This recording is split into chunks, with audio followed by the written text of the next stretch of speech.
Our next film is Set It Off, the 1996 thriller from director F. Gary Gray. It's about four female friends.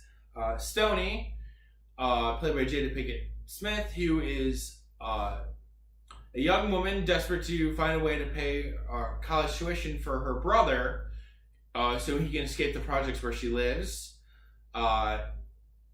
Tashawn, who needs money to care for her son Jawan while she's at work. Frankie, who was fired from a bank after acting improperly during a robbery, and Cleo, who just likes the adrenaline and spoiling her girl toy Ursula.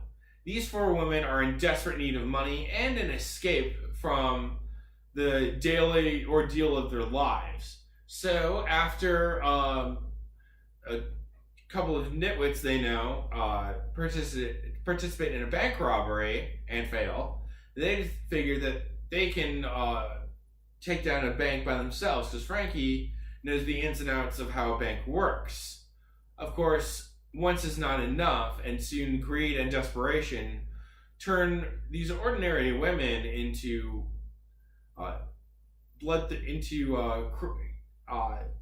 violent thieves. And this is a great movie. I would consider it to be right below Michael Mann's masterpiece Heat. The acting, this is one of the rare action movies that actually makes you care about the characters on a personal level. The performances by Jada Pinkett Smith, Kimberly Elise in a sparkling debut, Vivica A. Fox, and Queen Latifah in her favorite role and her best role are absolutely incredible. The action scenes are put together with flair and style, and it makes you really feel for these women, but it doesn't justify their actions. And that's an important distinction that Gray makes. And it's a great movie. There's some contrivances in the plot, including one towards the tail end that is so laughable from a dramatic standpoint and from a directorial standpoint that it's almost laughable. But in the end, it's a great movie. I give it a 3.5 out of 4. Okay.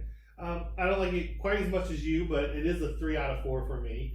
I think it's a film that it's better than it has any right to be. It could be very cliched. It could be, but with F. Gary Gray, I feel like with most of his movies, which I enjoy, I feel like he elevates what could be otherwise average material. I think he's a above average director. He knows what to do. I think that with Jada Pinkett Smith, who I admitted to not liking as an actress, but this is her lane. What she does here works very well. Yeah, I think she was a newer actress here. She wasn't quite as well known yet, so it didn't quite play out like it has. The same thing with Queen Latifah. This is perfect for her. Oh yeah, no one could have played an actress with a great range, but she plays. No one could have played Queen Latifah. No one could have played Cleo, but Queen Latifah. Yeah, no one could have done it. Right. Not even Meryl Streep could have done it. Okay. At least not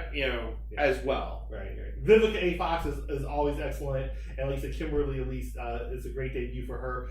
So you had, I think, felt like great casting, above average direction here took, and it made me care about these characters and what happened. I enjoyed it. There's not a lot of films, female centric films like this with this type of story. Unfortunately, I'd like to see more. Yes, and I'd like to see more of these actresses. Although Queen Latifah and Jada Pinkett Smith did reteam for Girls' Night last year, and that was fun.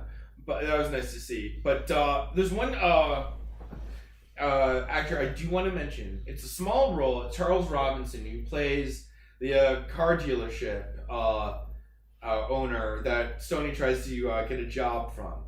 This guy is so blood-curdlingly creepy.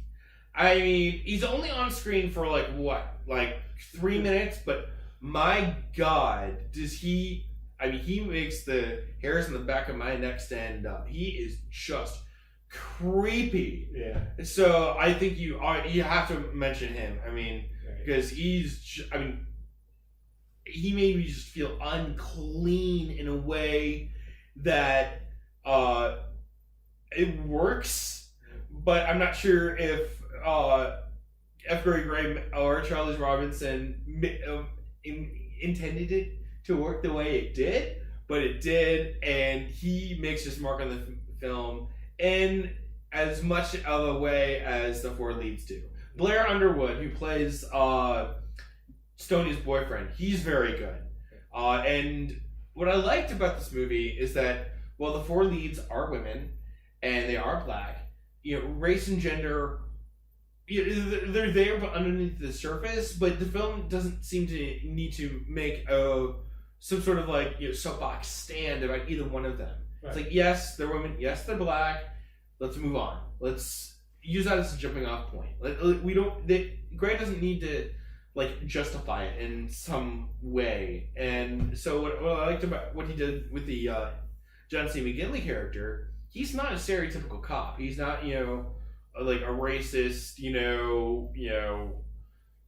Joe Arpaio wannabe. He's smart, he's determined, but he also, doesn't get his way immediately. He's not some dirty Harry wannabe.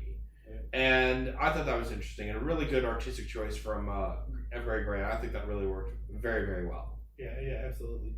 Yeah, so you mentioned some more of the casting. I said, I think casting was a big part of what makes it. Oh, yeah. Casting directors don't really get shout-outs too much, but when you see a really strong cast, you think about it, and especially and how it might not have worked nearly as well, and they were taking a chance on some of these actresses who really weren't. Kimberly Elise was discovered, waitressing in a diner, and she's And become Queen Latifah. I don't know if this was her first dramatic role, but or not, but it certainly had to be one of was one of her first. I think she was known as a rapper. Around this time, was more of the rapper than actress. So really look. So again, kudos to the casting director. I guess I think that this is a very good movie with an incredible cast, and congratulations all around.